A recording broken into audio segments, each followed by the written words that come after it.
Many of these contending powers wanted the East India Company to be an ally. Over the next 60 years, through this process, the East India Company could build a standing army which was much more powerful than the contributing armies of the Indian rivals. There was a technological divergence happening in the 19th century, and that had a tremendous impact on India, as indeed in the rest of the world. Hello and welcome to the Institute of Economic Affairs. I'm Daniel Freeman, Managing Editor here at the IEA. Today we'll be discussing the economic history of the world's most populous country, India. We'll be talking about the state of India's economy at the height of the Mughal Empire, how the East India Company came to power, and how British rule affected India's economic development up to independence and beyond. To do so, I'm delighted to be joined by Tirthankar Roy, Professor of Economic History at the London School of Economics. Tirthankar has been teaching South Asian history for over 30 years and has written or edited dozens of books on the topic, including How British Rule Changed India's Economy, The Paradox of the Raj, and Law and the Economy in Colonial India. Tirthankar, thanks so much for being with us today. So I thought we could start in 1600, which is significant in a few ways in India's history, perhaps in part because it's when the British East India Company is founded in England. But at this stage, could you just give us an outline of what India's economy is like in 1600 and how does its development compare to other parts of Eurasia? Let me take the second question first. We have some estimates of average income in India in the 17th century, which some of these estimates come from the late Angus Madison's work, who estimated average income for a large number of countries for a very wide time span. But of course, as you can guess, it was very heavily dependent on assumptions, some of which are not very credible. And others, my colleagues, have tried to improve these estimates. They all tell the same thing, which is that the average Indian was poorer than the Western European person, about the same level of living in standard of living in China. Not a lot poorer. The real inequality emerged in the 18th century, 19th century with the British Industrial Revolution. Why in the 18th century, we are still not completely sure. But all these alternative estimates tell the same story. One clue to this relative poverty is that it was primarily an agricultural economy, dependent to a large extent on land that was not very productive. It was productive where, given the tropical monsoon climate, the extreme aridity and concentrated rainfall, really productive land you get where there is assured water supply. And that happens in a relatively small part of the Indo-Gangetic Basin, where you have the Himalayan snowmelt rivers. So that all India, that sort of. Exactly, yes. It will be something like Punjab, part of Pakistan, Punjab, then going eastward towards Uttar Pradesh, Bihar, that entire stretch. Fairly highly fertile land with access to water. And is the Bengal Delta included? Bengal Delta, part of Bengal Delta will be included, but part of Bengal Delta is also, it is a very unstable geography. I mean, the rivers are not very navigable, and even if you have highly fertile land, you cannot really move goods to the market very easily. But that stretch of Indo-Gangetic Basin is where the Mughal Empire ruled. So controlling fertile land, it was pretty rich. It was collecting mainly land taxes. However, much of the outlying areas didn't produce much. And the attempt to control these outlying areas often were very expensive. For the Mughal Empire. For the empire. The empire was pretty successful in creating a coalition of provinces, regions, regional chiefs and landlords for a very long time. It was quite successful in putting an army together, especially a cavalry army, However, it was a setup where if the provinces all decided together that we don't want to be part of this coalition, it will collapse. And that's exactly what happened in the 18th century. Right. So we see this sort of the Mughal Empire is clearly dominant in the Indian subcontinent in the 17th century, but in the first half of the 18th century, it starts to fall apart. And can we say before this happens, so in the 17th century, can we say there's anything resembling an economic policy on the part of the Mughal emperors? I don't think that there was one. Economic policy, of course, will mean very different things for us as compared with, say, 300 years before, how states saw their duties. Most states would see as their primary aim would be defense, would be security. Mughal Empire was pretty successful in providing security based on a very decentralized system of coalition formation. As long as that coalition lasted, peace with regional chiefs lasted, the system was extremely powerful.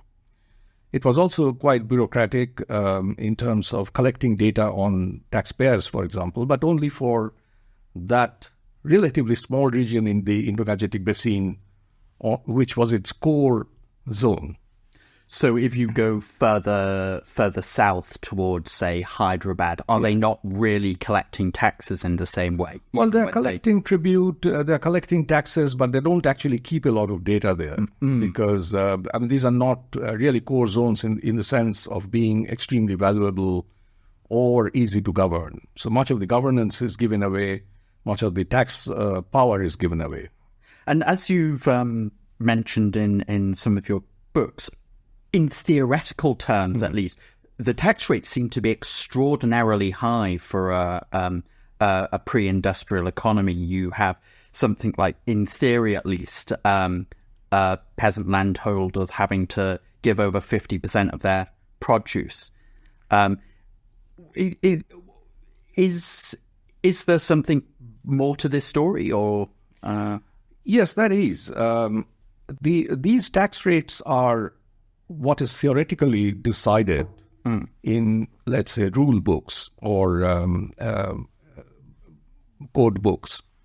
They don't actually get collected in practice. And of course, as you can imagine, collecting 50% tax will create a permanent distress in the countryside. Yes. Many administrators knew that.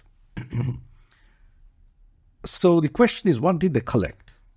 And that question is not completely clear. The answer is not completely clear because the people who collected were the local chiefs, landlords, tax collectors, who were not really part of the central state. They were regional magnates. They didn't keep the record. The central state kept the record of what was due to the state in theory. A large part of the income that was taken from the countryside, the main taxpayers were peasants, was retained by these local units. To manage the taxation system, to fund it, and also to fund the military establishment. Right. And presumably this system where you have lots of significant local middlemen who are actually collecting taxes, presumably this accelerates once the Mughal Empire does start to lose grip in the 18th century. Presumably this accelerates the fragmentation of Indian states in the 18th century. That's exactly what happened. Yeah. In some cases, when the Mughal Empire was collapsing, there were military commitments in the Deccan countryside, which turned out to be extremely expensive. But that apart, within the Indo-Gangetic Basin, there were quite a few rebellions, and some of these rebellions were led by these local chiefs, landlords, zamindars. There is, we can guess that in some cases these people were opportunistic. They saw other people rebelling, and therefore this is my chance. In some cases, they thought that the tax burden was too much, and in other cases, they were actually doing very well. And it's their emerging power which they wanted to test by going against the imperial rule. Yeah. And so it's into this context of sort of, if you want to call it anarchy, various or at least various regional powers being formed, that in the second half of the 18th century, we see the rise of the British East India Company as a territorial power. Yes. What are the sort of economic factors, particularly, that allow this to happen? Allow Clive and other governors to expand their territorial control? That's a fascinating question. It's fascinating because there is clearly an economic connection. I mean, these are a body of merchants. So the first thing you would ask is, what has commerce to do with politics?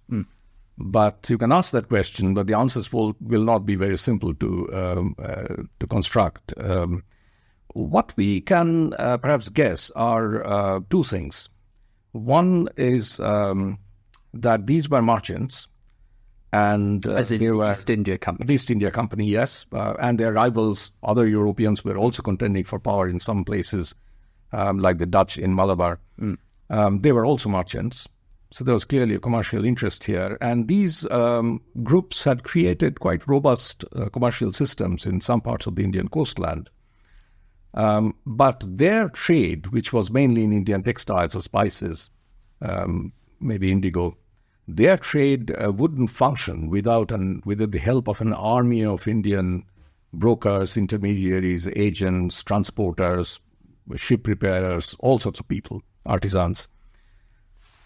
Sorry. So that and leads security us, guards, presumably. And securities, indeed, yes. So they also had, you would not call it mini armies, but there were soldiers, part-time soldiers working for them.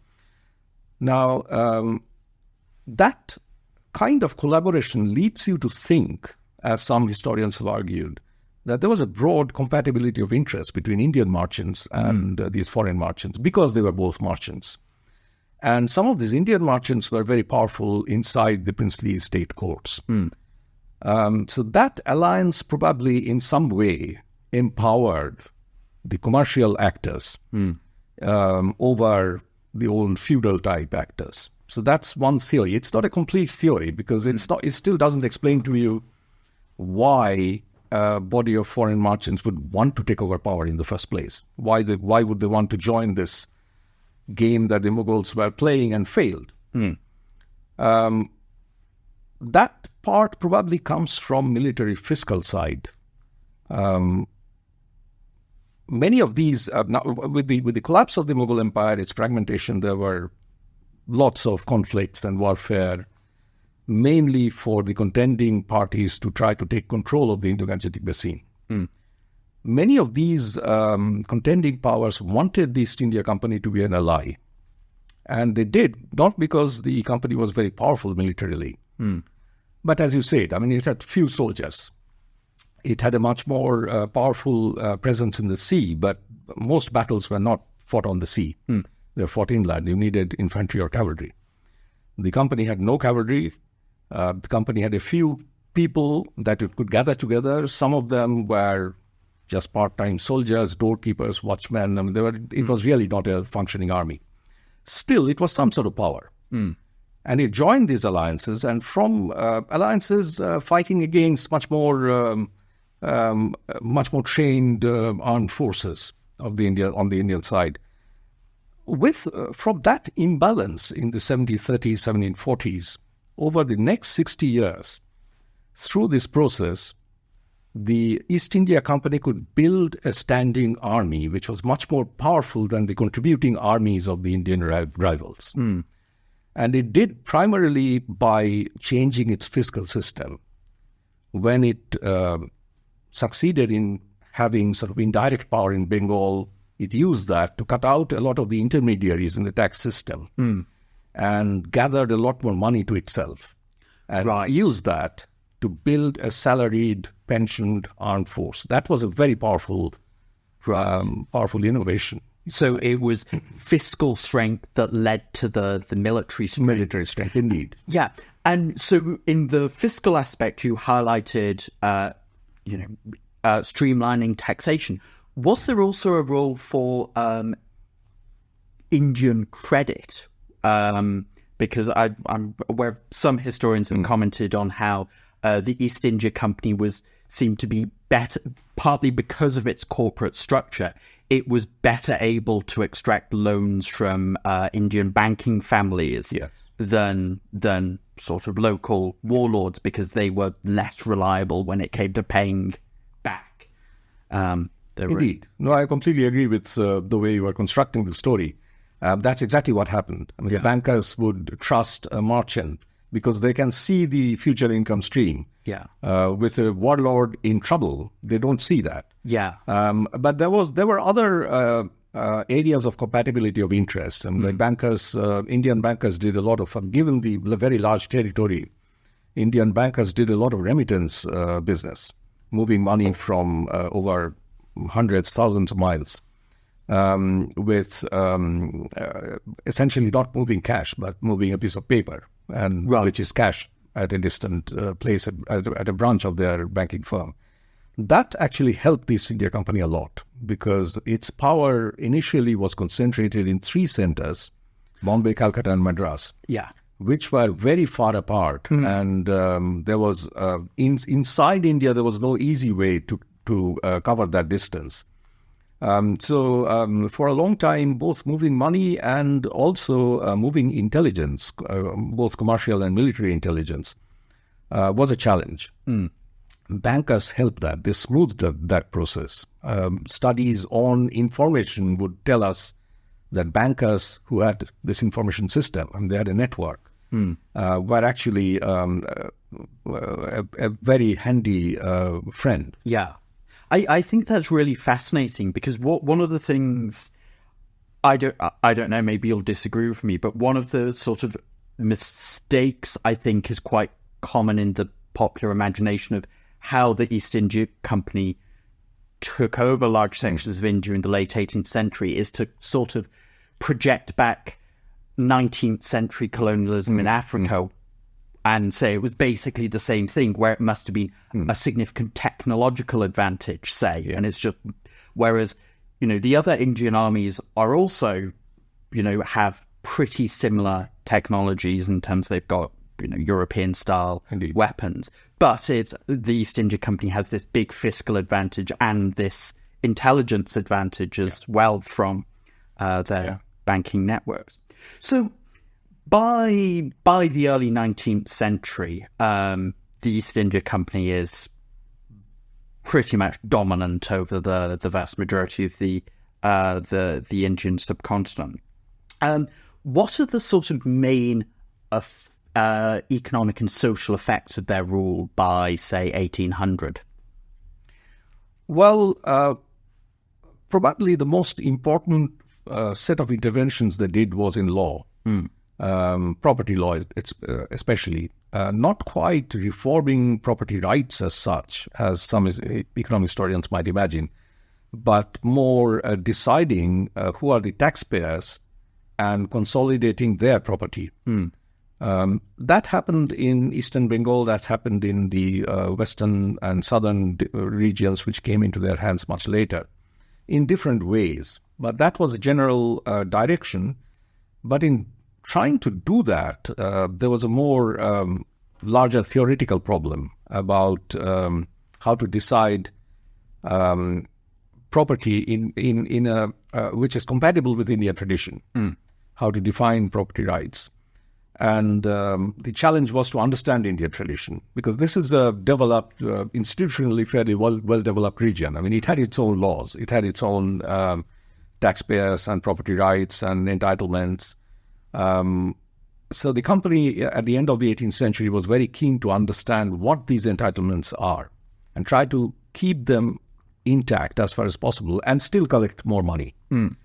Now, this was an intellectual challenge, and they invested quite a lot of effort in solving that problem by hiring an army of experts in Sanskrit, Persian, Arabic to understand the indigenous legal system and practices. Right. So it was not a complete effort to totally transform the system legally, but to sort of work within existing law. Exactly. Yeah. Does that start to change later on in the 19th century, in say the 1830s and 1840s, or is this a sort of a continuous feature of Britain? No, it does change. It does change because this there was something quite impossible or absurd about this whole enterprise because technically this is a common law system in theory, but common law means law comes out of practice. But these people really had no data on practice. They didn't have a documentation of indigenous courts and how they settle cases. What they had were code books written by experts who are not necessarily jurists or judges. Are these the pundits or pandits? The pundits or ulemas and other types of religious scholars. Now, these were very powerfully religion-bound laws. All religions have a notion of good conduct, and they create laws, and that's the body. Now, that's not practice. And often it created laws which were very incompatible, very contradictory with real life. I mean, think of, for example, women's rights. And most religious law, especially Hindu law, was extremely male-biased. Right. So daughters' rights to property were usually almost completely overlooked because of a ritualist demand that only the boys can inherit. Boys can inherit because they have certain ritual privileges in relation to the ancestors, whatever it is. But it was very discriminatory. Now, when a court case came on a disputation on property where the daughter was a contestant, there was a problem. I mean, the judges would face a problem, how to decide that. And some judges went for the religious code, but other judges went for equity. Right. And that contradiction for the period that you mentioned in the early 19th century was happening all the time. So essentially, this code-based law was becoming unstable. It didn't disappear, but case laws took over. And that period, probably a little later, possibly all of 19th century, you could see religious law slowly crumbling away through case laws. Right. And this would be primarily British judges coming to these conclusions. Most case laws in the High Court, at least, were British judges, yes. Right, and these would set precedents for sort of more subsidiary. Well, unfortunately, we don't have enough sources to understand what went on in the lower courts where the Indian judges ruled. What we do have, the data that is in the public domain is almost all High Court judges, High Court cases, which are appellate cases. So this is a conclusion based on appeals cases. Yeah. Okay. Well, moving slightly on from institutions onto the question of manufacturing and deindustrialization, because one of the great sort of left nationalist critiques of British rule is that over the course of the 19th century, it seems that there is a relative decline in the number of in the amount of manufacturing that's going on in India. Is this an accurate assessment? And if so, what's causing this, in your view? Well, certainly, I mean, there was a technological divergence happening in the 19th century, and that had a tremendous impact on India, as indeed in the rest of the world. The impact, however, was two-sided. Well, probably many-sided. I mean, on one side, it destroyed indigenous enterprise on a very large scale. So specifically, what is destroying indigenous enterprise? In textiles, in cotton textiles, which is the most important sector for the British Industrial Revolution, along with maybe iron. Cotton textiles, machine-made cotton textiles destroyed hand spinning, destroyed hand weaving on a very extensive scale in a region where these industries were practiced by millions of people.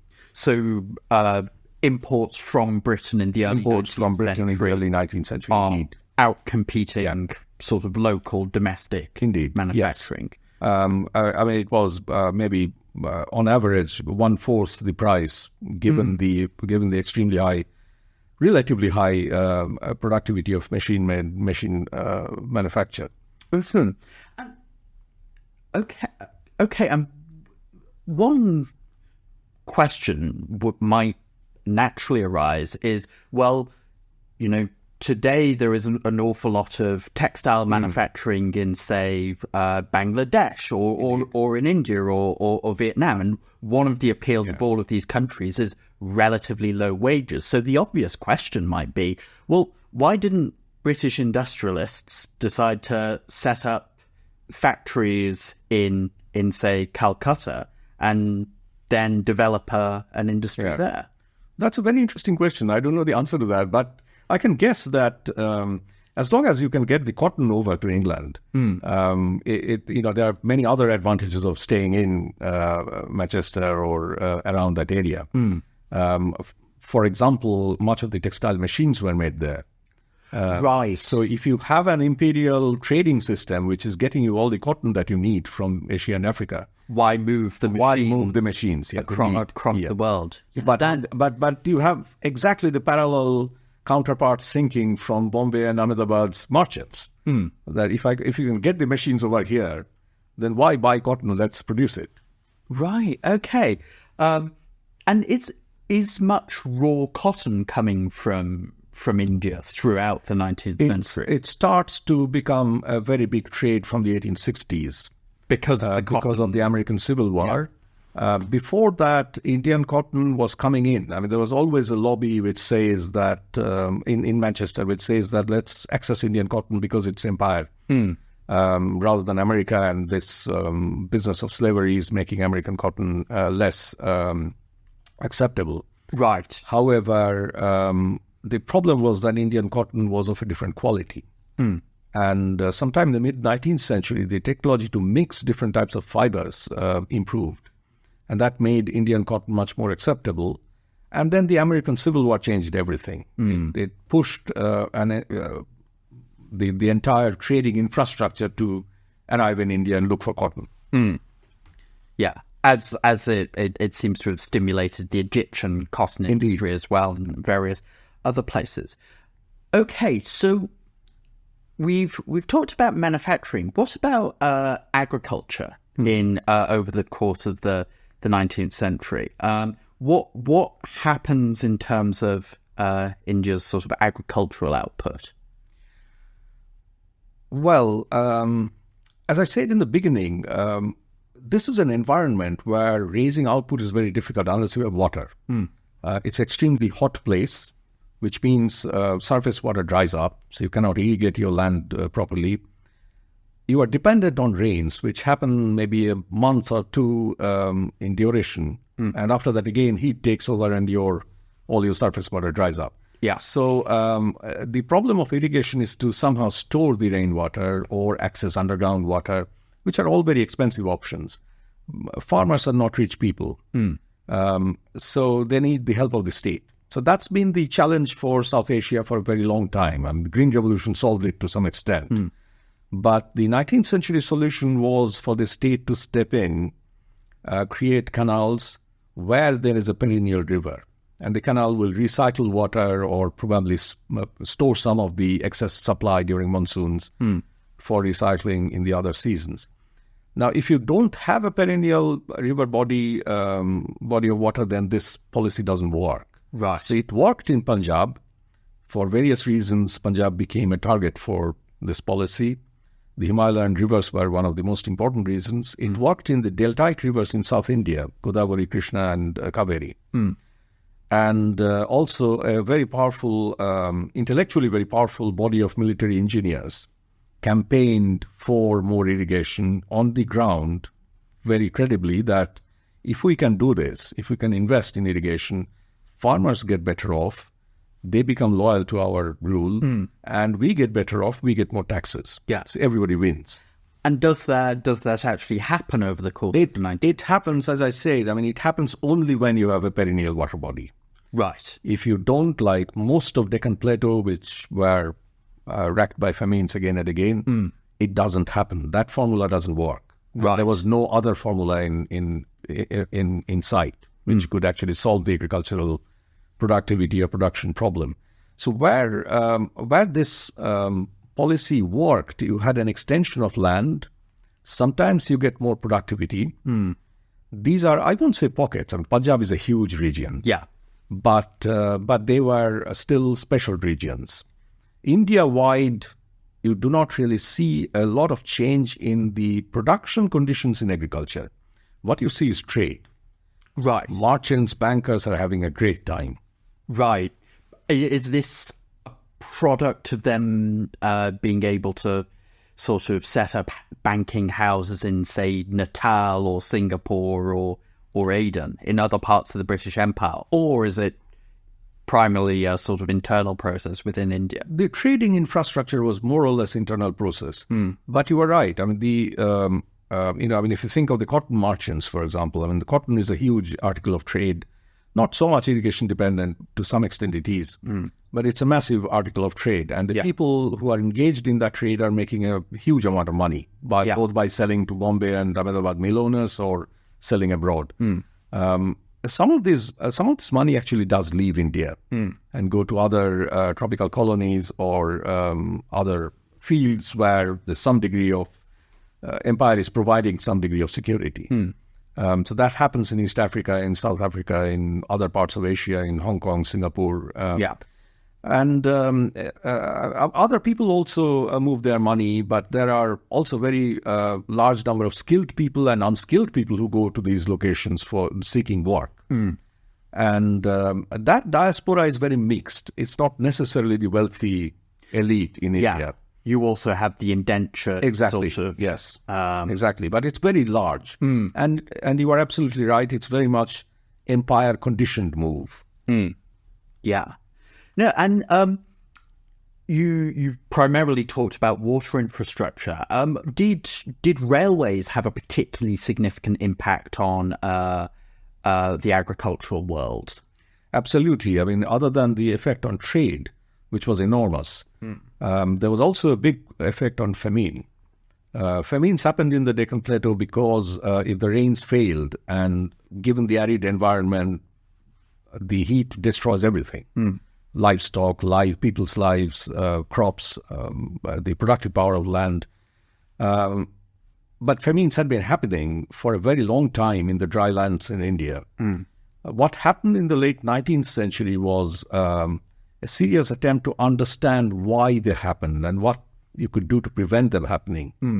One of the big parts of that, that understanding built on this tropical environment logic, that there is too much monsoon dependence, and that's causing problems. And the major mitigating move was railways. Irrigation, where it can happen, build canals, but the government really never had enough money to build many of them. Railways were different because the government was just guaranteeing a profit to the private investors, but it was primarily private investment. So it was a partnership, public-private partnership that was cheaper. And railways were one of the main mitigating device, seemed to be a mitigating device. Railways had happened before the big famines of the late 19th century, but its extension in the last quarter of the 19th century was driven by where famines happened. Right. And the railways, in your view, inhibit famines because you're able to move food around more easily? There's fairly robust evidence that it did. Is there not, though, a line of argument that the sort of increasing commercialization of the countryside that in part is brought by railways encourages farmers to shift away from food production toward cash crops, and that this actually exacerbates famines in British India? Do you buy this line at all? No, not at all. No, that's completely wrong, because famines happened in a very specific ecological conditions. That ecological regions didn't actually produce a lot of grain crops which were being exported everywhere. It was primarily millet-growing regions. They were not growing wheat or rice, which was what the world consumed from India. So it's not, you can grow. Millets are not exported. So this logic that you are over-exporting doesn't quite work for the millet-growing regions. Right. And secondly, the millet seasons are very specific. So you don't actually take land away from something and put it into something else, say millet to cotton. When you grow cotton, you grow cotton. So that kind of logic doesn't work for the Deccan Plateau, which saw this devastating famines.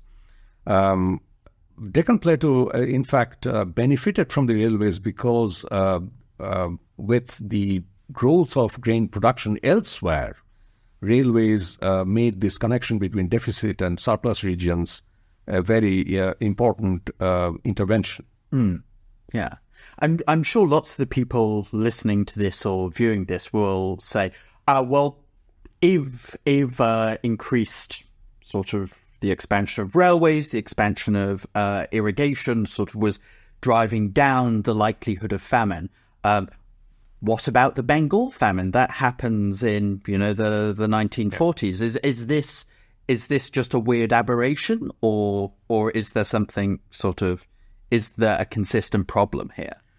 Well, there's a very large number of people who have worked on the Bengal famine, and to cut that story short, there is one group of people who will say that there was, in fact, something that was weather-induced, a shortfall in supply. But it's happening in 1943. Railways are all there. Yeah. It's a unified integrated marketplace. So why not get food from elsewhere? So the shortage argument doesn't quite work. Another group of people will think that it's the Second World War and the requisition of rice that is causing a problem, which is absolutely right. It does cause a problem. Yeah. Once again, it doesn't explain a famine because it could get rice from elsewhere. Why only Bengal? Yeah. I mean, the all of Indian market is accessible technically. Yeah. So why there should be a famine in Bengal? It'll then come down to their third set of explanation, which says that something had collapsed. Either the trading connections had collapsed or the political will had collapsed. People who could actually take part in getting food over to Bengal didn't do that for some reason, for some political reasons. As in the government in Bengal? Well, that's the thing, that there was no single government at the time. Right. There was a provincial elected legislature, so that was a people's government. Yeah. And then there was a federal government whose main job was to fight the war. So they were really not looking after the interests of any particular province.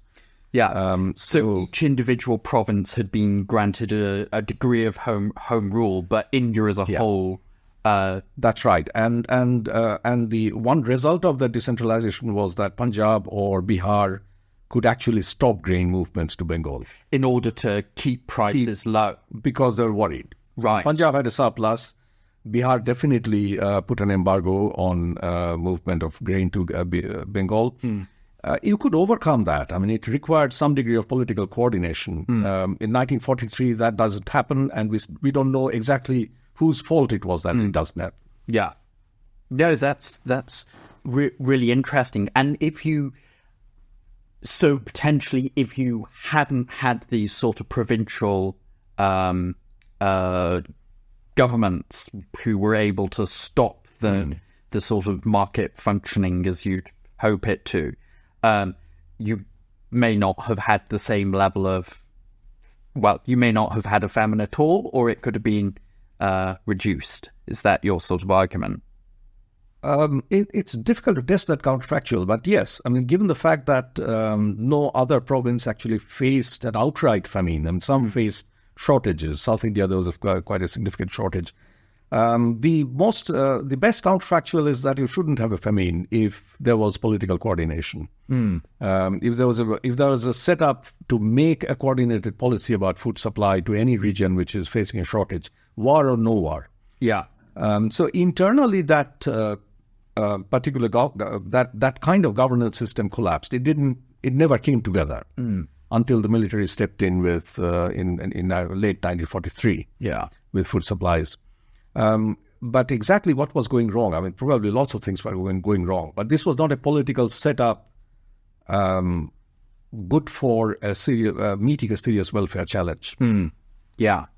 And, I mean, sort of sticking on a similar point, but more broad, from what I've read, agricultural productivity seems to have been increasing quite, at a healthy rate up until about the First World War. Yes. And then after this, Indian agricultural productivity becomes very stagnant. In fact, it's improving, not quickly enough for the population growth. Do we have any sense of what is causing this?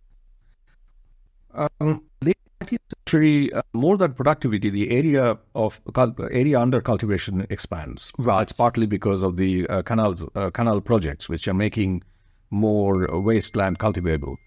So that's quite a significant increase, probably anywhere between 50 to 60% of 60% increase in the land under cultivation. Productivity depends partly on this combination of fertilizer, water, and seeds, which you apply to a land. And if you don't have water, you cannot apply fertilizers; it will burn the crop. So it kind of boils down to the water supply system, and that there was not a very radical change anywhere. Right. Now, if you have that system for a long time and try to expand production, you will run into something like a diminishing return. So you'll be working your land too heavily, possibly impairing its productive power.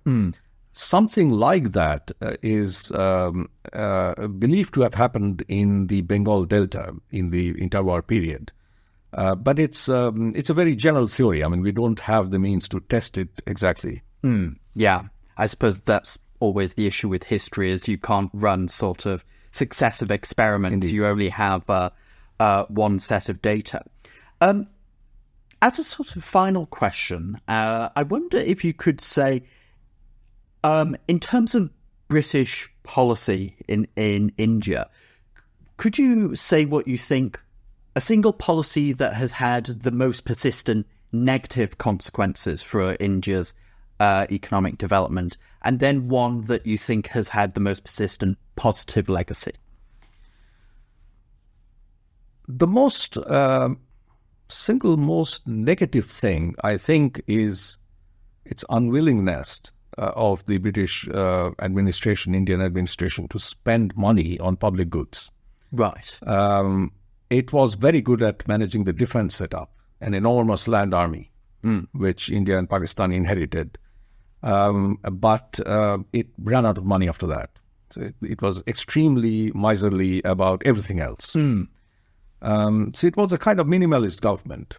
And of course, it didn't have money, but that's not very relevant. I mean, if you have a developmental goal, a state can raise funds, whether it borrows, it can tax the wealthy, it creates an income tax. I mean, all sorts of ways states have tried to and succeeded in raising more money after 1950, after the end of colonial rule. So this was a conservatism that really didn't have any basis except that, well, we have done enough for India, no more kind of attitude. That had a very severe consequence for, let's say, mass education, mass healthcare. In lots of ways, it was a very damaging thing. And most importantly, productive power in agriculture, there was never any serious policy because the government knew that if we have a policy, and that was borne out by the later experience of the Green Revolution, the state have to support that. And the state has to support that in a variety of ways, most importantly by bringing in an enormous quantity of taxpayers' money. In building irrigation systems, in subsidizing inputs, in lots of ways. I mean, building roads and making knowledge more accessible, making technology more accessible. All of that happened during the Green Revolution and in the 1970s and 1980s. Nothing like that could be even imagined in the early 20th century. This state was not good for it. The single most positive thing, I think, was what I mentioned before, is the end of famines. Right. From the end of the 19th century, which is a very underrated achievement because the fact that the famines happened have been held to be an example of a bad rule, but the fact that the famines disappeared has gone unnoticed. It happened due to a variety of interventions, but the most important thing was a serious scholarship, of which there is no precedence in India, of why famines happened. And what, based on that diagnosis, a set of policies to mitigate or prevent them. In that policy, railways we talked about, irrigation was another element, and the third element was epidemic control and epidemic research. India was a major hub of epidemics research, tropical epidemics research, a major destination for continental bioscientists to come and do their research. And that delivered. With the result that from 1920s, the average Indian lifespan started increasing. What happened after independence was many of these things continued, persisted, they were consolidated with a lot more money, but the beginning happened in the colonial times. Right. And which was then built on by post-independence independence governments. Well, I think we've covered an awful lot. I think that was really very interesting. If you watching at home or listening would like to more content on topics from economic history to public policy, do feel free to subscribe and like the video. But all that's left for me to say is thank you, Tirthankar. It's great to have you on. Thank you.